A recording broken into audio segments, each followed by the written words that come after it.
Nike Incorporated athletics উদ্ভাবন এবং সাংস্কৃতিক প্রভাবের মিশ্রণের এক স্মারক প্রমাণ হিসেবে দাঁড়িয়ে আছে। বিল বাউয়ারম্যান এবং ফিল নাইট কর্তৃক 1964 সালের 25শে জানুয়ারি ব্লু রিবন স্পোর্টস নামে প্রতিষ্ঠিত এই কোম্পানিটি বিজয়ের গ্রিক দেবীর অনুপ্রেরণায় 30শে মে 1971 সালে আনুষ্ঠানিকভাবে নাইকি ইনকর্পোরেটেড নামে পুনর্ব্র্যান্ড করা হয়। এর বিনয়ী সূচনা থেকেই নাইকি বিশ্বের বৃহত্তম অ্যাথলেটিক জুতো এবং পোশাক সরবরাহকারী হিসেবে বিকশিত হয়েছে, যেখানে পাদুকা, পোশাক, ক্রীড়া সামগ্রী এবং আনুষঙ্গিক সহ বিভিন্ন পণ্যের পরিসর রয়েছে। নাইকির সাফল্যের মূলে রয়েছে উদ্ভাবনের প্রতি তার অটল প্রতিশ্রুতি। 1971 সালে ক্যারোলিন ডেভিডসন কর্তৃক তৈরি কোম্পানির আইকনিক সুশ লোগোটি গতি এবং গতির প্রতীক, যা ব্র্যান্ডের নীতিমালাকে মূর্ত করে। 1988 সালে নাইকি জাস্ট ডু ইট স্লোগানটি প্রবর্তন করে, যা ক্রীড়াবিদ এবং অক্রীড়াবিদ উভয়ের মধ্যেই অনুরণিত হয় এবং ব্র্যান্ডটিকে সাংস্কৃতিক মূলধারায় নিয়ে যায়। নাইকি ইনকর্পোরেটেড হল ওরেগনের বিভারটনের কাছে অবস্থিত একটি আমেরিকান অ্যাথলেটিক ফুটওয়্যার এবং পোশাক কোম্পানি। এটি বিশ্বের বৃহত্তম অ্যাথলেটিক্স জুতো এবং পোশাক সরবরাহকারী, সেই সাথে ক্রীড়া সরঞ্জামের একটি প্রধান প্রস্তুতকারক, যার আয় 2022 অর্থ বছরে 46 বিলিয়ন মার্কিন ডলার ছাড়িয়ে গেছে। বিল বাউয়ারম্যান এবং ফিল নাইট 25শে জানুয়ারি 1964 সালে ব্লু রিবন স্পোর্টস নামে কর্পোরেশনটি চালু করেন এবং 30শে মে 1971 সালে এর নাম পরিবর্তন করে নাইকি ইনকর্পোরেটেড রাখেন। কোম্পানির নাম বিজয়ের গ্রিক দেবী নাইকি থেকে এসেছে। 1911 সালে ওরেগনের পোর্টল্যান্ডে জন্মগ্রহণ করেন বাউয়ারম্যান, যিনি প্রাক্তন গভর্নর জে এবং ফসেলে বেড়ে ওঠা এলিজাবেথ হুভার বাউয়ারম্যানের ঘরে। 1913 সালে বাবা মায়ের বিবাহ বিচ্ছেদের পর পরিবারটি ফসেলে ফিরে আসে। বাউয়ারম্যানের এক বড় ভাই এবং বোন ছিল, ড্যান এবং মেরি এলিজাবেথ, এবং এক যমজ ভাই থমাস, যিনি 2 বছর বয়সে একটি লিফট দুর্ঘটনায় মারা যান। বাউয়ারম্যান মেডফোর্ড এবং সিয়াটল স্কুলে পড়াশোনা করেন এবং তারপর মেডফোর্ডে ফিরে আসেন। জুনিয়র এবং সিনিয়র বছরগুলিতে তিনি হাই স্কুল ব্যান্ডের পাশাপাশি রাজ্য চ্যাম্পিয়ন ফুটবল দলের সদস্য ছিলেন। মেডফোর্ড হাই স্কুলে পড়ার সময় বাউয়ারম্যান বারবারা ইয়াংয়ের সাথে দেখা করেন, যার সাথে তিনি বিবাহ করেন। 1929 সালে বাউয়ারম্যান ফুটবল খেলতে এবং সাংবাদিকতা অধ্যয়নের জন্য ওরেগন বিশ্ববিদ্যালয়তে ভর্তি হন। দীর্ঘদিনের কোচ বিল হেওয়ার্ডের পরামর্শ অনুসারে তিনি ট্র্যাক দলেও যোগ দেন। তিনি বিটা থিটা পাই ফ্র্যাটার্নিটির সদস্য ছিলেন। স্নাতক শেষ করার পর তিনি 1934 সালে পোর্টল্যান্ডের ফ্র্যাঙ্কলিন হাই স্কুলে জীববিজ্ঞান পড়ান এবং ফুটবল কোচিং করান। 1935 সালে বাউয়ারম্যান মেডফোর্ডে ফিরে এসে ফুটবল কোচিং এবং শিক্ষকতা শুরু করেন, যা 1940 সালে একটি রাজ্য চ্যাম্পিয়নশিপ জিতেছিল। ফিল হ্যামসন নাইট 1938 সালের 24শে ফেব্রুয়ারি পোর্টল্যান্ড, ওরেগনে জন্মগ্রহণ করেন।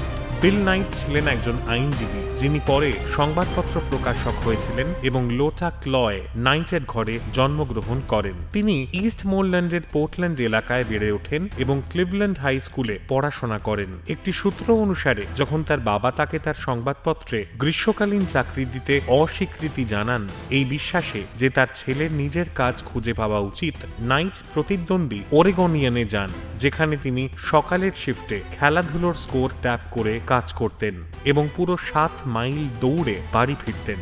ব্লু রিবন স্পোর্টস এর সাফল্যের আগে নাইট কুপার্স এবং লাইব্রান্ট এবং প্রাইস ওয়াটার হাউসের জন্য একজন সার্টিফাইড পাবলিক অ্যাকাউন্ট্যান্ট হিসেবে কাজ করতেন। নাইট পরে পোর্টল্যান্ড স্টেট ইউনিভার্সিটিতে অ্যাকাউন্টিং অধ্যাপক হন। 1971 সালে বাউয়ারম্যান তার স্ত্রী ওয়াফেল আয়রন ব্যবহার করে রাবারের সাথে পরীক্ষা করে ট্র্যাক জুতোর জন্য একটি নতুন সোল তৈরি করেন, যা হালকা ওজনের সাথে সাথে গ্রিপ করবে এবং রানারের গতি বৃদ্ধি করবে। ওরেগনের হেওয়ার্ড ফিল্ড একটি কৃত্রিম পৃষ্ঠে স্থানান্তরিত হচ্ছিল এবং বাউয়ারম্যানের এমন একটি সোলের প্রয়োজন ছিল যা স্পাইক ব্যবহার না করে ঘাস বা বাকলের ধুলো ধরে রাখতে পারে। বাউয়ারম্যান তার স্ত্রীর সাথে প্রাতরাশের সময় ধাঁধাটি নিয়ে আলোচনা করছিলেন যখন ওয়াফেল আয়রনের ধারণাটি আসে। বাউয়ারম্যানের নকশা 1972 সালে মুন শু প্রকাশের জন্য অনুপ্রাণিত করেছিল, কারণ ওয়াফেল ট্রেডটি চাঁদে মহাকাশচারীদের দ্বারা তৈরি পদচিহ্নের সাথে সাদৃশ্যপূর্ণ বলে দাবি করা হয়েছিল। আরও উন্নতির ফলে 1974 সালে ওয়াফল ট্রেনার তৈরি হয়, যা নাইকির সূচকীয় সম্প্রসারণে অবদান রাখে। ওয়েডেন আর কেনেডি কোম্পানির জন্য অসংখ্য মুদ্রণ এবং টেলিভিশন প্রচারণা তৈরি করেছে এবং এটি এখনও নাইকির প্রধান বিজ্ঞাপন সংস্থা। সংস্থার সহ প্রতিষ্ঠাতা ড্যান উইডেন 1988 সালের নাইকির একটি বিজ্ঞাপন প্রচারণার জন্য জাস্ট ডু ইট শব্দটি লিখেছিলেন, যা অ্যাডভার্টাইজিং এজ বিংশ শতাব্দীর শীর্ষ 5টি বিজ্ঞাপন স্লোগানের মধ্যে একটি বলে ঘোষণা করেছে এবং স্মিথসোনিয়ান ইনস্টিটিউশনে স্থান পেয়েছে। ওয়াল স্ট্যাক নাইকির প্রথম জাস্ট ডু ইট বিজ্ঞাপনে উপস্থিত হয়েছিলেন, যা 1 জুলাই 1988 সালে প্রচারিত হয়েছিল। উইডেন স্লোগানটির অনুপ্রেরণার জন্য দায়ী ছিলেন লেটস ডু ইট, যা গ্যারি গিলমোর তার মৃত্যুদণ্ড কার্যকর করার আগে বলেছিলেন শেষ কথা। 1979 সালে নাইকি তাদের প্রথম পেশাদার ক্রীড়া পোশাক তৈরি করে, যখন তারা নর্থ আমেরিকান সকার লিগের পোর্টল্যান্ড টিম্বার্সের জন্য তাদের শার্ট তৈরি করে। 1980-র দশক জুড়ে নাইকি তাদের পণ্য লাইন সম্প্রসারণ করে বিশ্বজুড়ে বিভিন্ন খেলাধুলো এবং ক্ষেত্রগুলিকে অন্তর্ভুক্ত করে। 1990 সালে নাইকি ওরেগনের রিভারটনে 8টি ভবন বিশিষ্ট বিশ্ব সদর দপ্তর স্থাপন করে। নাইকি টাউন নামে পরিচিত প্রথম নাইকি খুচরো দোকানটি সেই বছরের নভেম্বরে পোর্টল্যান্ড শহরের কেন্দ্রস্থলে খোলা হয়। নাইকির বিশ্বব্যাপী 700টিরও বেশি খুচরা বিক্রেতার সাথে চুক্তি রয়েছে এবং মার্কিন যুক্তরাষ্ট্র ছাড়াও 45টি দেশে অফিস রয়েছে। বেশিরভাগ কারখানা এশিয়ায় অবস্থিত, বিশেষ করে ইন্দোনেশিয়া, চীন, তাইওয়ান এবং ভারতে। থাইল্যান্ড, ভিয়েতনাম, পাকিস্তান, ফিলিপাইন এবং মালয়েশিয়া। 23 জুলাই 2019 তারিখে সোথবিস নিলামে নাইকি ইনকর্পোরেটেডের একজোড়া রানিং স্নিকার্স $437,500 বিক্রি হয়েছিল। নাইকির সহ প্রতিষ্ঠাতা এবং ট্র্যাক কোচ বিল বাওয়ারম্যান 1972 সালের অলিম্পিক ট্রায়ালে প্রতিদ্বন্দ্বিতাকারী দৌড়বিদদের জন্য মুন শু তৈরি করেছিলেন। কেনেডিয়ান বিনিয়োগকারী এবং যানবাহন সংগ্রাহক মাইলস নাদাল 99টি বিরল সীমিত সংস্করণের জোড়া স্পোর্টস শুর জন্য $850,000 দিয়েছিলেন।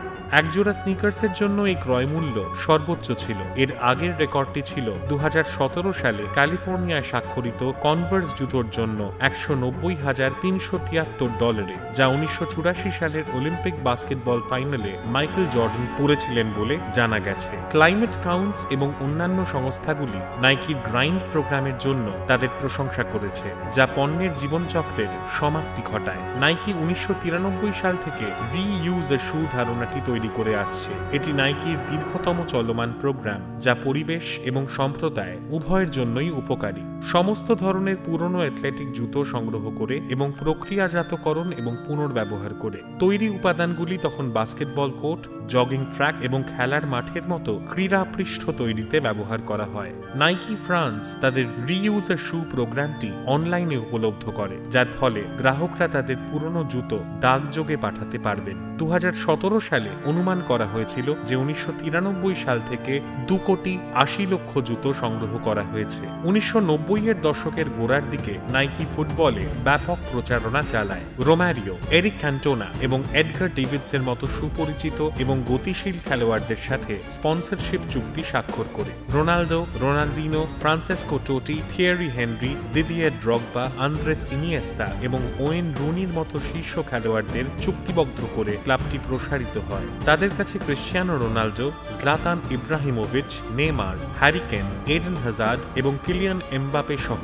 খেলার অনেক বড় তারকা রয়েছেন। বার্সেলোনার একজন প্রতিভাবান খেলোয়াড় লিওনেল মেসি 14 বছর বয়স থেকেই নাইকির সাথে চুক্তিবদ্ধ ছিলেন, কিন্তু আদালতে তাদের প্রতিদ্বন্দ্বীর ইমেজ অধিকারের দাবি সফলভাবে চ্যালেঞ্জ করার পর অ্যাডিডাসে পরিবর্তিত হন। শীর্ষস্থানীয় অনেক দল এখনও নাইকির পোশাক পরে, যার মধ্যে রয়েছে FC Barcelona, Paris Saint Germain এবং লিভারপুল। পরবর্তীটি 2020-21 মৌসুম থেকে শুরু। পাশাপাশি ব্রাজিল, ফ্রান্স, ইংল্যান্ড, উরুগুয়ে এবং নেদারল্যান্ডসের জাতীয় দলগুলি। 2005 থেকে 2020 সাল পর্যন্ত ভারতীয় ক্রিকেট দলের অফিসিয়াল কিট স্পন্সর ছিল নাইকি। জর্ডানের সাথে সম্পর্কের সাফল্যের পর, যার ফলে স্বতন্ত্র এয়ার জর্ডান ব্র্যান্ড প্রতিষ্ঠা লাভ করে, নাইকি বাস্কেটবলের সবচেয়ে বড় নামগুলির সাথে জোট গঠন অব্যাহত রেখেছে। লেব্রন জেমস যখন নাইকির সাথে চুক্তিবদ্ধ হন, তখন তাকে আমরা সকলেই সাক্ষী স্লোগান দেওয়া হয়। জেমসের ব্র্যান্ড যেমন এয়ার জর্ডান অসাধারণ জনপ্রিয়তা লাভ করে। Kobe Bryant, Jason Kidd, Vince Carter, James এবং Kevin Durant, Giannis Antetokounmpo, Jason Tatum, Paul George এবং লুকা ডনিচের মতো ক্রীড়াবিদদের জন্য সিগনেচার স্নিকার্স ডিজাইন করা হয়েছে। ভারতের সাথে নাইকির সম্পর্ক একটি বহুমুখী আখ্যান, যার মধ্যে রয়েছে কৌশলগত বাজার প্রবেশ, সাংস্কৃতিক অভিযোজন এবং উল্লেখযোগ্য অংশীদারিত্ব, যা দেশে তার উপস্থিতিকে রূপ দিয়েছে। প্রাথমিকভাবে নাইকি 2000 সালের গোড়ার দিকে ভারতীয় বাজারে প্রবেশ করে। ক্রমবর্ধমান মধ্যবিত্ত শ্রেণীর দেশটিতে স্পোর্টসওয়্যার শিল্পের ক্রমবর্ধমান সম্ভাবনা এবং ফিটনেস এবং খেলাধুলোর প্রতি ক্রমবর্ধমান আগ্রহকে স্বীকৃতি দেয়। কোম্পানির প্রথম উল্লেখযোগ্য পদক্ষেপ ছিল 2006 সালে, যখন তারা অল ইন্ডিয়া ফুটবল ফেডারেশনের সাথে 7 বছরের কিট স্পন্সরশিপ চুক্তি স্বাক্ষর করে, যা ভারতীয় খেলাধুলোয় প্রবেশের সূচনা করে। এই অংশীদারিত্ব 2013 সালে সম্প্রসারিত হয়েছিল, যা ভারতীয় বাজারের প্রতি নাইকির প্রতিশ্রুতিকে তুলে ধরে।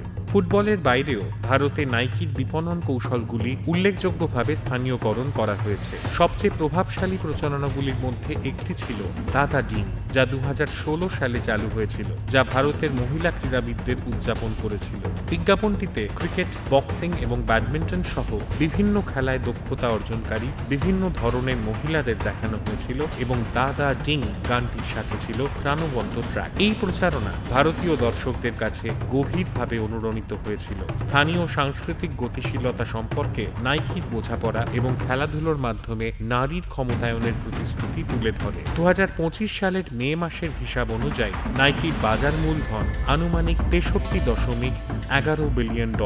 এটি 2021 সালের নভেম্বরে প্রায় $281 বিলিয়ন মূল্যমানের সর্বোচ্চ মূল্য থেকে উল্লেখযোগ্যভাবে হ্রাস পেয়েছে। কোম্পানির শেয়ারের দামও হ্রাস পেয়েছে। 28 ফেব্রুয়ারি 2025 তারিখে প্রতি শেয়ার $79.43 লেনদেন হয়েছে। নাইকি ইনকর্পোরেটেড উদ্ভাবন, কৌশলগত অংশীদারিত্ব এবং ভোক্তা আচরণের গভীর বোঝাপড়ার সমন্বয়ের মাধ্যমে স্পোর্টসওয়্যার শিল্পে বিশ্বব্যাপী নেতা হিসেবে তার অবস্থানকে দৃঢ় করেছে। 1964 সালে প্রতিষ্ঠার পর থেকে বর্তমান অবস্থা পর্যন্ত কোম্পানির যাত্রা একটি ক্রমবর্ধমান বাজারে শ্রেষ্ঠত্ব এবং অভিযোজন যোগ্যতার প্রতি অঙ্গীকারকে প্রতিফলিত করে। উপসংহারে, নাইকির স্থায়ী সাফল্য উদ্ভাবনের প্রতি তার অটল প্রতিশ্রুতি, কৌশলগত অংশীদারিত্ব এবং বাজারের গতিশীলতার তীব্র বোধগম্যতার জন্য দায়ী করা যেতে পারে।